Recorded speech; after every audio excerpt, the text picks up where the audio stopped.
BNP বারবার নির্বাচনের কথা কেন বলে? আমি আজকে ব্যাখ্যা দেই কেন বিএনপি বারবার নির্বাচনের কথা বলে।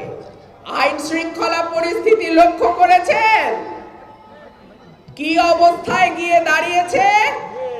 হাইজ্যাক, ছিনতাই, রাহাজানি, কোপ দিয়ে জিনিসপত্র ছিনায় নেওয়া, দিনে দুপুরে বাড়িতে বাড়িতে ডাকাতি করা, ঢাকা শহরে এটা এখন প্রতিদিনের ঘটনা হয়ে গেছে।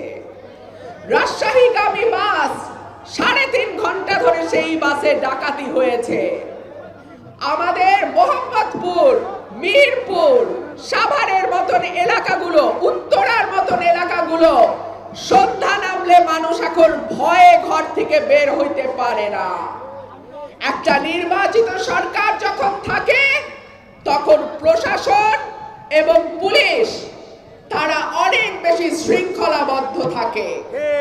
একটা নির্বাচিত সরকার যখন থাকে তখন কেন্দ্র থেকে তৃণমূল পর্যন্ত একটা ল এন্ড অর্ডার, আইন শৃঙ্খলা পরিস্থিতি সঠিকভাবে চলতে যেন পারে সেই জন্য একটা সংঘবদ্ধ শক্তি থাকে। ঠিক কি ঠিক না? আর যখন দেশে অনির্বাচিত সরকার থাকে, দীর্ঘ সময় থাকে, তখন আইন শৃঙ্খলা পরিস্থিতির এইরকমই অবস্থা হয়। এই সরকারটি তো মানুষের ভোটে নির্বাচিত নয়, তারা নির্বাচনে দাঁড়াবেও না। চাইলের কেজি 100 টাকা হইলেই বা তাদের কি যায় আসে। কিন্তু আমাদের মতন যারা সাধারণ মানুষ, আমরা যারা ভোটের আশায় আপনাদের দরজায় দরজায় ধাক্কা দেই, আমাদেরকে ভাবতে হয় জিনিসপত্রের দাম বাড়লে মানুষ আমাকে আর ভোট দিবে না। সেই জন্য একটা নির্বাচিত সরকারের এত দরকার।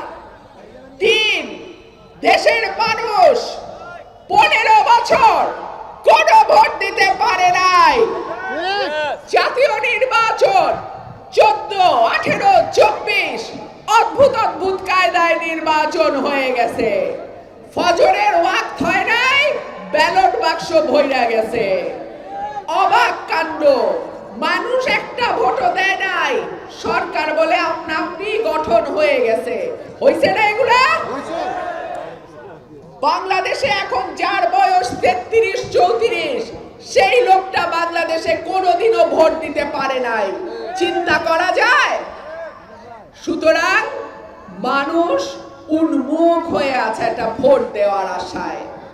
মানুষ অপেক্ষা করে আছে নির্বাচন কবে হবে, তারা তাদের পছন্দের প্রার্থীকে ভোট দেবে, তাই না?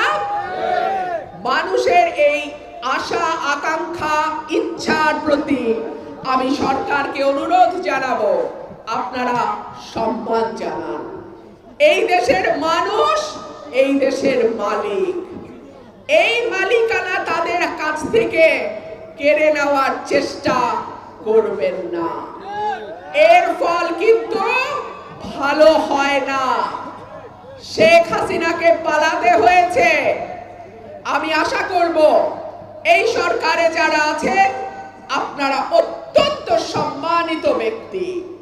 আপনারা প্রত্যেকে যার যার ক্ষেত্রে উজ্জ্বল নক্ষত্রের মতো। আপনারা মানুষের চাওয়াকে সম্মান করুন। মানুষ কি চায়, মানুষ কি বলতে চায় সেটা লক্ষ্য